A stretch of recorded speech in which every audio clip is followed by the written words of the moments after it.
Does that work? Yo, everybody. Generikb here, and we're back. We're doing Lego in real life. You guys missed it, didn't you? Yeah. Just because I got a nice new desk and good internet now doesn't mean we're going to stop. We still have this guy to do. And we have another one, but this is the first one we're going to do, or the next one we're going to do today. Before I start, thank you guys very much for supporting this series. I know it's a little weird. Let me know if you want me to actually do more Lego, because this is secretly something that I love doing. Like non-Minecraft Lego, if you want me to just buy like a Star Wars set and build it. I don't know. Let me know. And also, if you do like this series, please leave a like. It helps me out tremendously. Okay, but let's get going to it. I am using a new, very zoomed in keyboard camera angle, and I took the fisheye off so we could, because it was a little top heavy,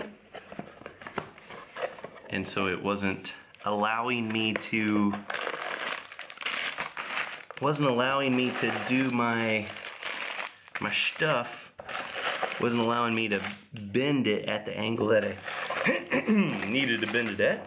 And you guys gotta excuse my allergies. I'm allergic all over the world. What am I wearing today, by the way? Oh, plain gray. You guys are so funny. You must really like that Don't Starve shirt because you wear it all the time. No, I recorded all those in one sitting because it would take me too long to have Legos all over my desk. Okay, so I tell you what, I'm not gonna do a time lapse on this one. Well, yeah, why not? Let's do a quick time lapse. I'm gonna get all these things open, and then we'll get them all sorted out, and then we shall begin. Riverside, mother.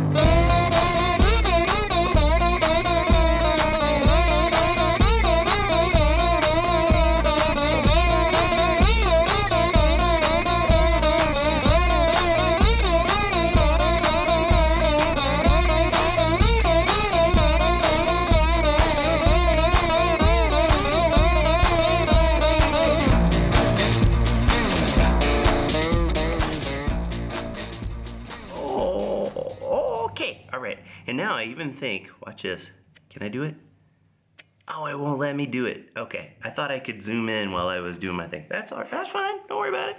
So, okay, we are going to do, today we have an option of doing this one that looks like a little garden, little, you know, like the farm, or one of the village houses, or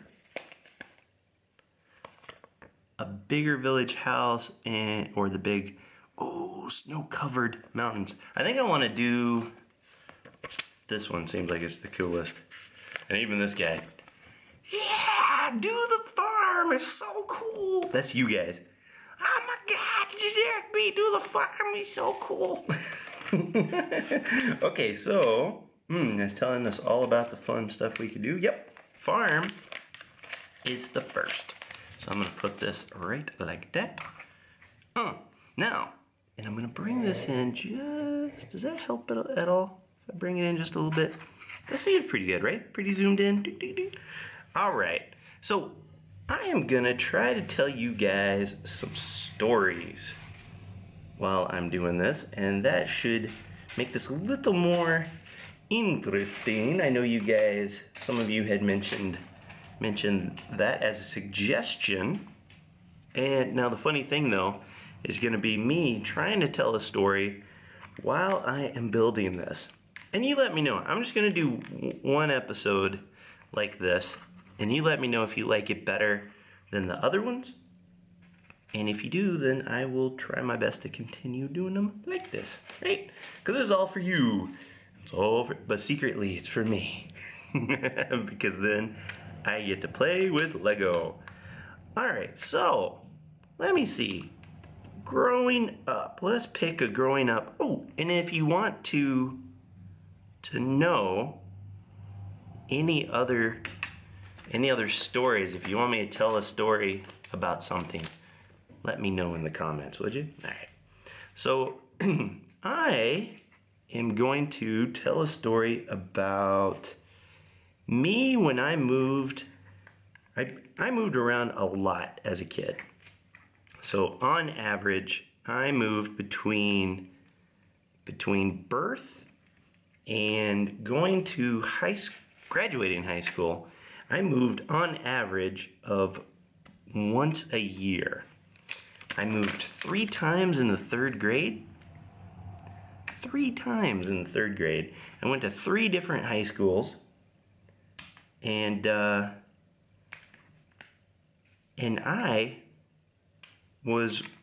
my dad worked at he was a power plant guy. He was a project manager for power plants. And so I really got to, power plants usually lasted, I don't know, like a year, about a year project, for that type of stuff. So he would do it, and then he'd be like, all right, on to the next project. And then so we would pick up and we would leave. And I thought it was really cool. I really enjoyed it.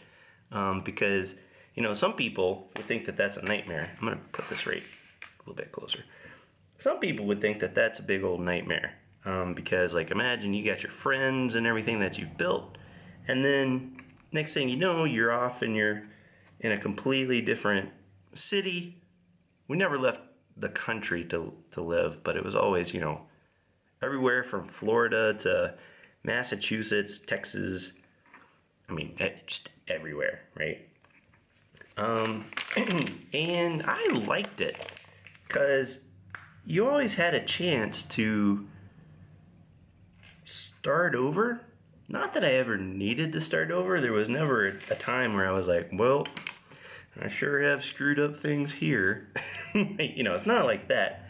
It was more along the lines, I better do this the right way. I better make sure I have all the pieces before I start doing this. But it was like, all right, one place the kids may not be so great. Like Massachusetts. Kids were pretty jerky in Massachusetts. I got picked on a lot because I was very southern, and the kids did not tolerate the southern charms of Generikb, little Generikb. And so I got picked on quite a bit, and I did not like that place, but it only lasted for about a year. I think 11 months even. It wasn't even that. And we got up and we moved and went to Florida. And I lived in Panama City Beach, Florida for a little bit. And talk about paradise that is. When I was there, I lived there a couple times. I was right on the beach. I was 13. Now picture a 13-year-old boy. This story, by the way, I am just kind of rambling. It is not going where I thought it was going to go. But I think that's going to be kind of the point. I was going to talk about toys. But instead, we're going to talk about the beach and girls and everything. Oh, I've messed up. No, I haven't. I'm fine. Being a 13-year-old boy living on the beach where spring break was at was awesome. It was a young man's dream come true. My first job was at like a 7-Eleven, sort of. And the family owned like the whole strip mall. And so it was a 7-Eleven. There was a bikini swimwear shop. There was a t-shirt shop, like one of those touristy things. And there was a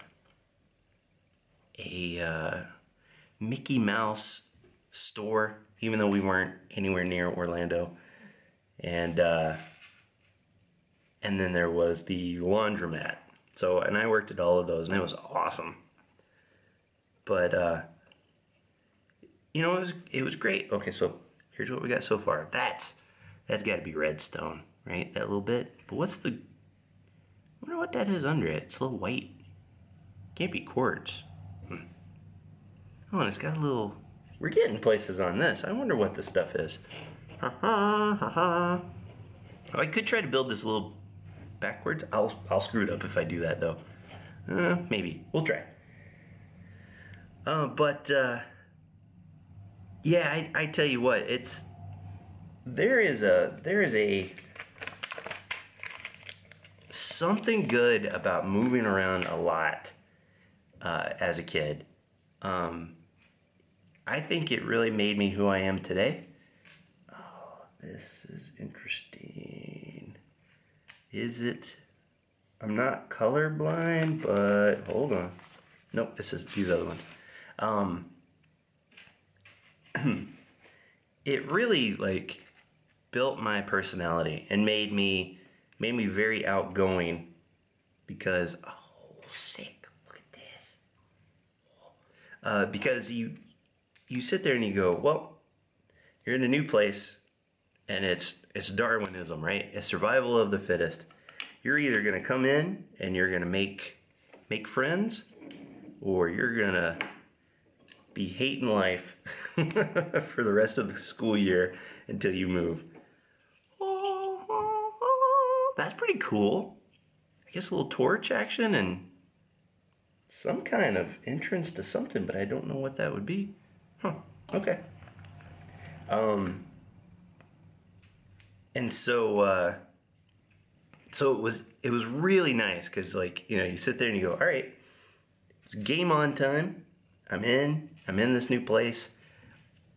I've got to make friends and influence people, or it's gonna be a bad time. And so that's what I did. I learned to hone my comedic skills on folks, make people laugh. I quickly found was kind of like my niche, so to speak, of what I enjoyed doing and what people enjoyed of me. Oh, I'm missing something. And overall, it really shaped me, shaped who I am. I've always told my wife that I would love to try stand-up comedy. And there we go. Like, oh, now what? Okay, so that's that part. I guess we set that one aside, like that. This one looks a little complicated, okay.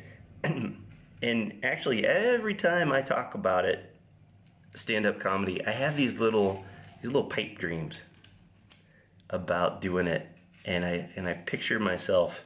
I actually like picture myself up on stage, and I make little. To this day, I still do it. I make little routines, like stand-up comedy routines in my head, and I'll actually go through and I'll edit them in my head. I'll go, no, that one's no good. Here's what I would say. That's really funny. Hello? Missing something. Here we go. So it's just in my nature, and I really owe it to my parents. My dad is an extremely funny person. I mean, he taught me humor and how to pick on people. like and I mean that in the sense of what do I do? I mean that in the sense of like how to rile people up. And that is exactly what my dad does. He used to get me so bad. I will tell you. Okay, so this thing, check this out. Oh, wait, I gotta redo it because you didn't see. Check this out. Isn't that awesome? So you got this hole, and you got this piece. Why? Why is that like that? I don't know, but it's so cool. Little breakout piece. Why? Got me. It's beautiful. So let me give you a story about my dad. This is probably my dad has embarrassed me Now we're building the top part, by the way. My dad has embarrassed me like you would not believe in my life. And I mean full out embarrassing. One of his favorite things he would do is he would go, color's that gray? We'd go to the grocery store, and he would grab the National Enquirer, which is like this terrible gossip magazine, and he loves it. He reads it on the toilet. I think he still does to this day. I think he reads the National Enquirer on the toilet. So of course he was getting it for him. He was buying the National Enquirer. But he would make sure every time, and I mean every time he would do it, right? He would, if there was a new Enquirer, he would yell. I mean, not yell, but like talk really, really loud to make sure everybody heard. Hey boy, hey son, I got your National Enquirer, don't worry about it, I got it for you. Like real loud, cashier laughing, everybody laughing. And it was the type of thing that when you are a young, impressionable boy, such as myself, and you know, when you're growing up, you don't have a whole bunch of self-esteem and whatnot. And you know, that's downright embarrassing. Like the last thing you want as a young man is to draw a whole bunch of attention to yourself. Teenagers and you know, preteens, typically once you get to a certain age, you typically want to hold a low profile, and it's just, you know, it's just the nature of the beast. And he would not allow it. He saw that as an opportunity for humor. He recognized my weakness, so to speak, and saw it as an opportunity to get some laughs out of it. And I love him for it, let me just tell you, because it has turned me into the man I am today. So moving around and having my dad's sense of humor and I'm not sure how you call it, because he for sure wasn't picking on me, but I was definitely involved in the humor, in the pranks, and so forth.